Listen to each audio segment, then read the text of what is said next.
करती हैं। और जिनके स्कूल गोइंग बच्चे हैं वो क्या करते हैं, वो सुबह स्कूल भेजती हैं, फिर ट्यूशन भेजती हैं, फिर मस्जिद में भेजती होंगी पारा पढ़ने के लिए।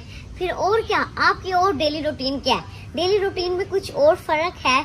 कोई अच्छी सी प्यारी सी बात मुझे बताएं कि हाउस वाइफ वाली लेडीज में ना ये हमारी अच्छी रूटीन है और हाँ ये फर्क है।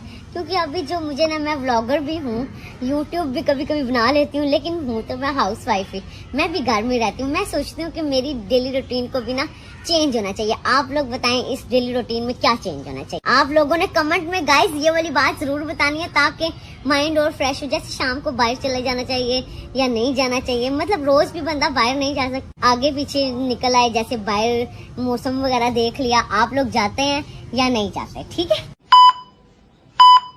अभी जो है ना मशीन वाली बाजी आई थी तो उन्होंने ये हमारे सारे कपड़े जो है ना धो दिए। वैसे इस बार थोड़े ही कपड़े थे, लेकिन हम हर हफ्ते धुलवा ही लेते हैं। हम ज्यादा कपड़े ढेर नहीं लगाते, हम कहते हैं कि फटाफट कपड़े धो लें, फटाफट कपड़े धो लें। तो